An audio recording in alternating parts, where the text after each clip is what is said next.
Hello, this is a quick video just to show you how to wire up code75 electro-frog points from peco.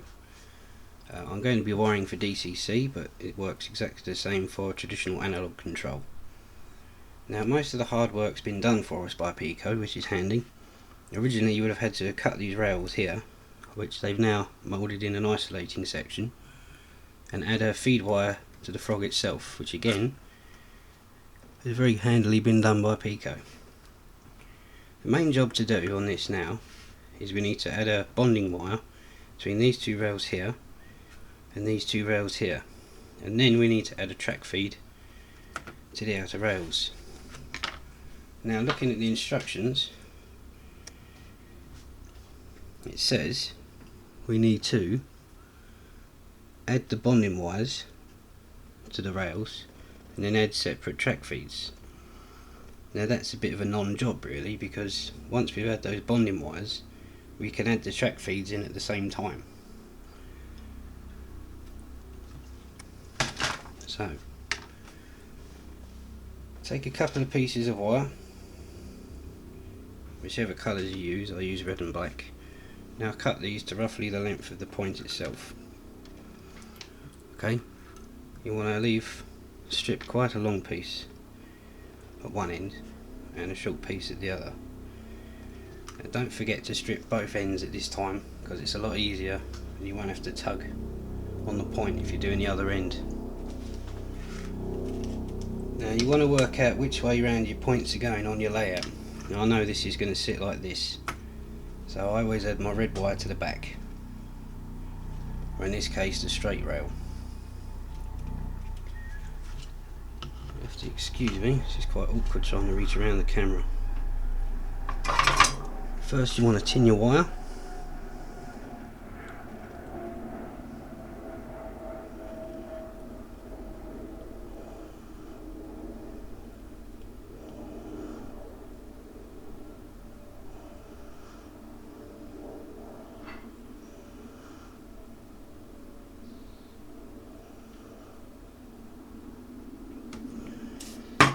Don't overdo it, just enough on there.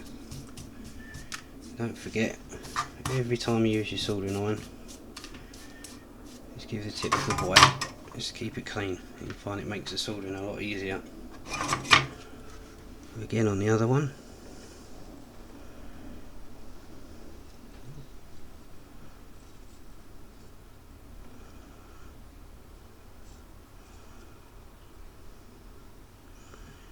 Hasn't got to be too neat, just get a nice even spread on there.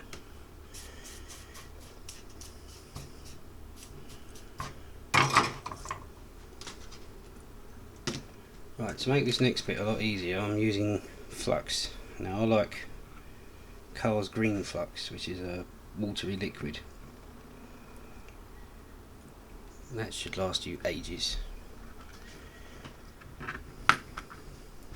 Right, so once you know which one you're doing, I'm going to add an old paintbrush. Just wet that slightly. You don't want tons on there, just enough for it to flow.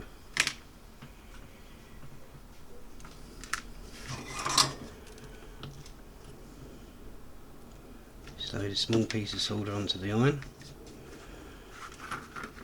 I have to turn this.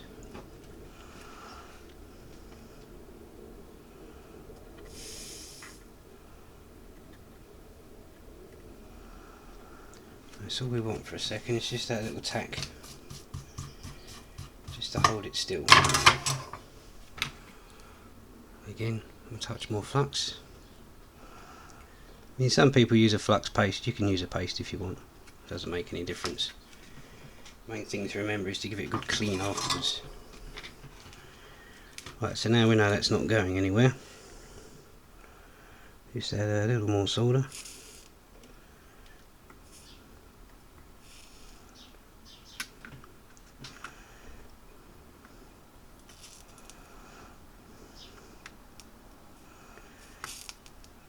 See?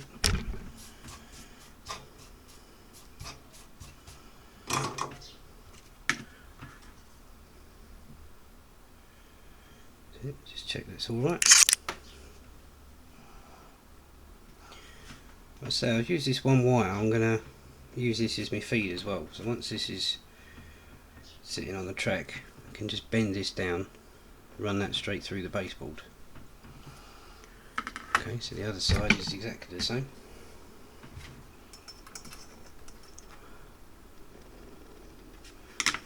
A touch of flux to tack it.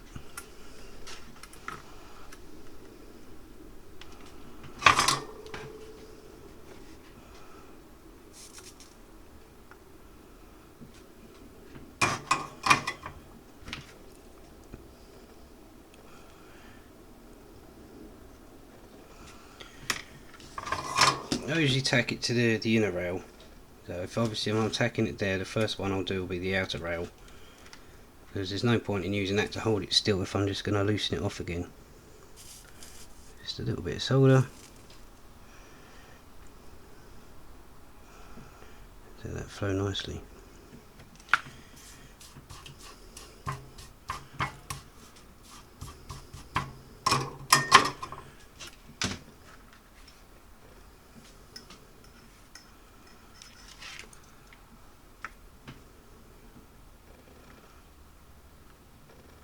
There we go, that is literally all you need to do. The frog rail already has one attached to it. Now if you want, you can add a wire to this straight away. Now what I'm going to do is I'm just going to drill a hole at this point in the baseboard and just use that to just drop it straight through. Yeah? And I'll connect it underneath. Just be careful you don't bend those too much, because they are quite fragile. The less you move them about the better. I mean, I'd rather wait till I'm done. That's it, that is literally how hard it is. Now the one that puts the frighteners on a lot of people is this one, the 3-way point. Quite a lot of experienced modelers and everyone just can't get their head around this one. Now this is not half as complicated as it looks. Now from what we've just done now, if I told you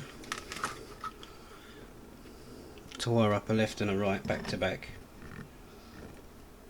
it's nice and simple, it wouldn't bother you. Well, that is literally all the 3-way point is. I found the easiest way to sort of comprehend what's going on here is to get yourself a bit of paper. You just cover up one side. Now there's 3 frogs on this point, but there's 2 connections. Now it's split into the left hand and the right hand. Now if we cover up the left hand running rail, you can see that these 2 frogs here and here all belong to this side. So all you've got to do is the 2 feed wires that come off of this, connect those 2 together as one underneath. Now likewise on the other side, if we cover up the right hand side, you can see that there is 1 frog on the left. So that's all you've got to do, is just run this underneath and connect that up. Now it sort of goes as it would in the length. So this first point motor that will be here will control these first 2 frogs. Okay, the second point motor will contain the second frog, and then all you've got to do is, instead of bonding the 2 rails together, is there 3 on this one. So bond these 3 together, one piece of wire, bond these 3 together with another piece of wire.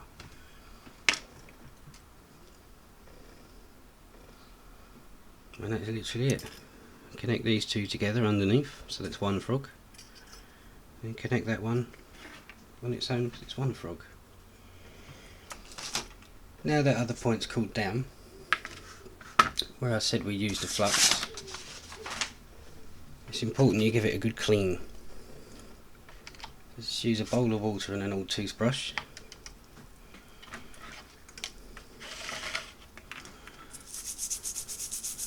Just give it a good scrub. Now if for any reason you've got a loose connection, this will show it up. So give it a good scrub to clean it, and don't be afraid, because if the wire comes off, it wasn't a good connection. Touch wood, it very rarely does. And then just with a bit of tissue, just dry it. Don't worry about getting the track wet. It's going to get wet when it comes to ballasting, or people leave them outside in the garden.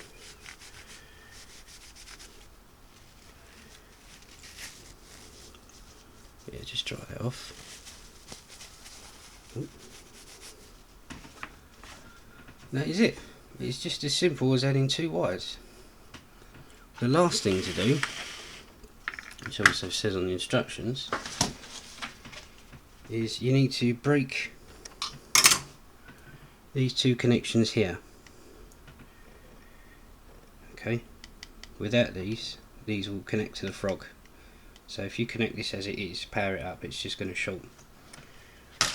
Now, one thing peco have sort of not made easy for us is they've buried these in the sleepers, which is annoying because you can't fit any pliers or wire cutters in there. So I found the easiest way to do it is just take a flat-headed screwdriver, a small one, just put it in next to it and twist it sideways. That should be enough just to loosen that off.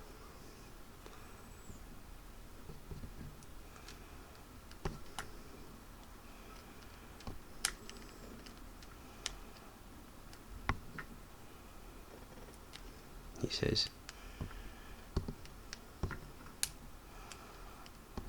That's it.